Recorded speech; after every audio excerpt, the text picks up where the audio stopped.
where I could stand in the middle of Fifth Avenue and shoot somebody and I wouldn't lose any voters, okay? It's like incredible. That's the President of the United States boasting that he could walk down Fifth Avenue in New York City, shoot someone, and not lose any support from his supporters. And the saddest part of that statement is that it's true.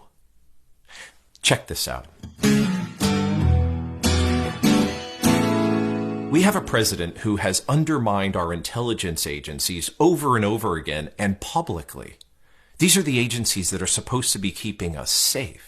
We have a president who mocks people with disabilities. Now the poor guy, you got to see this guy. Oh, I don't know what I said. I don't remember. That reporter, the New York Times' Serge Kovaleski, who has a chronic condition affecting his joints that limits flexibility in his arms. We have a president who's had extramarital affairs and has paid the women off so that they won't tell the story.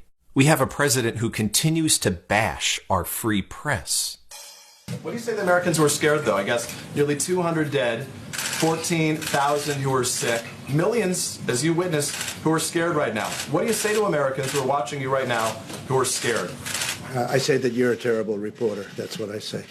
We have a president who promotes eating unhealthy junk food, fast food. And we have a president who lies and tells misleading claims so often that new jobs have been formed just to follow all of his lies and misleading information. So right now in the office, we have a man who seems to be in absolute contrast with many of America's values, the things that we think make this country really strong and make us proud to be American. At this time in 2020, even in the middle of the pandemic and everything that's going on, almost half of the United States still believes in the president and still supports him, not 100%, but 10,000%.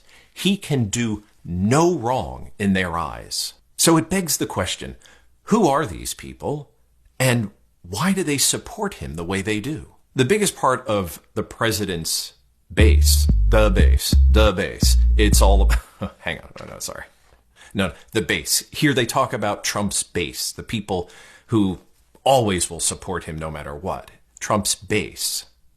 The base of his supporters, the biggest part of the base, are evangelicals. Do you know what evangelicals are? Here, check this out. I believe truly that Trump is appointed by God to lead this nation back the direction it needs to go. Donald Trump has answered to our prayers. We know that he is a godly man. The blood of Jesus cures every disease. Psalms 91, read it. I'm covered in Jesus' blood. I'm covered in Jesus' blood. So there you have it. Evangelicals are people in the country here who have taken Christianity and the belief in Jesus and the teachings to a level that it really just dominates their entire life. Everything they do, every decision they make is really based on Jesus. The other part of the president's base would be old white men, old rich white men, young uneducated white men, and young men in rural communities. So that's the group that really makes up the solid part of the president's base. You know, a lot of these people feel like they haven't been heard for years. They feel like it has always been just politics as usual. And so suddenly, the reason why Trump was so attractive to so many people is because he came in as this big, angry, strong bully of a businessman from New York City, a billionaire. So he wasn't a politician. He didn't have to think about things in a political way. He could think about things more in a business way. And for a lot of people, that was a great new difference because they figured that the political stuff could go away and it would just be business. And in business, you know, people want to get things done. They don't want to waste time and they don't want to waste money. So in the beginning, it made sense maybe to bring in someone like Donald Trump as someone different, something, a breath of fresh air, we say. So the second question is, after a lot of people have seen how this man behaves and the decisions that he's made and the way he treats people, why do they still support this man in the office? Now, I will say, the economy here has been going very strong for 3 years. We'll thank the president for that. And also unemployment, prior to the pandemic, unemployment was very low. So we can also thank the president for that. A lot of new jobs had been created.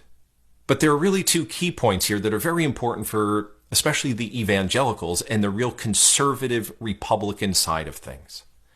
The conservative people, the Republican people, the evangelicals, they want to keep America the way it was. They want it to go back to predominantly just white people, very religious people, people fearing God, and very traditional values: a husband, a wife, 2 children, a dog, a house, a fence outside, a car.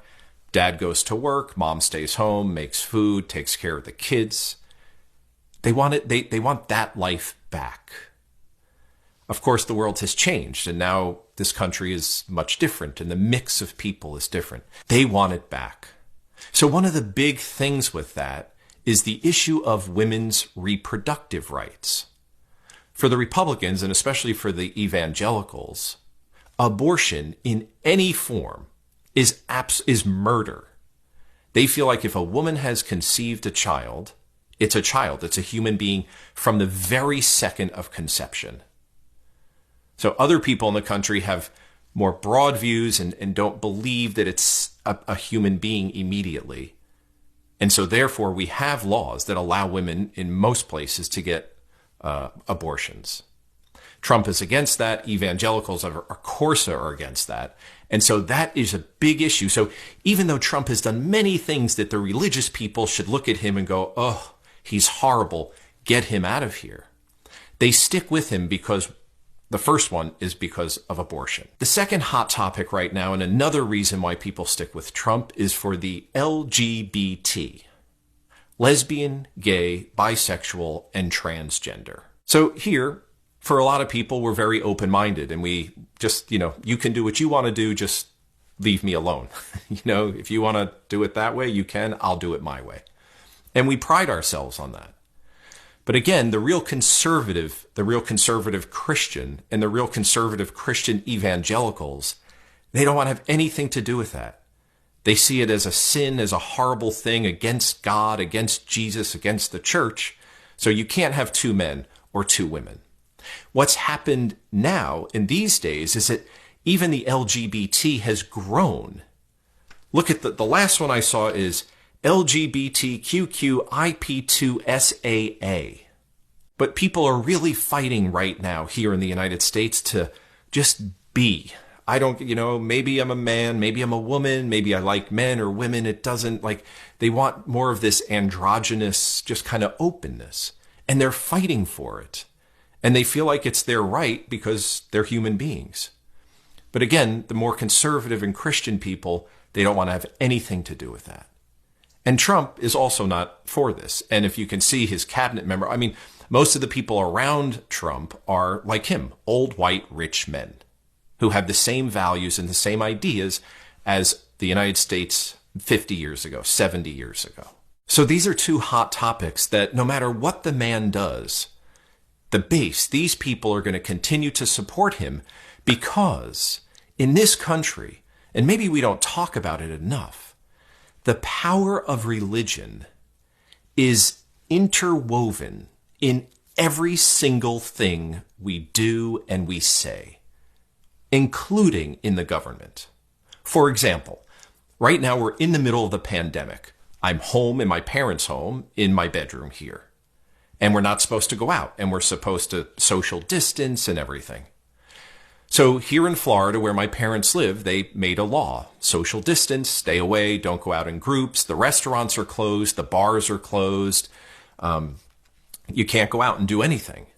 However, they left an opening for the churches or the places of worship. The places of worship where people go to pray to Jesus are still allowed to be open. People are still able to go in and be together in big groups for Jesus, to pray.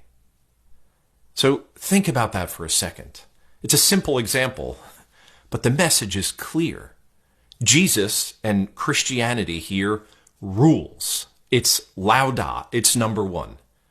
And after people settle whatever they need to settle with Jesus, then the next decisions are made.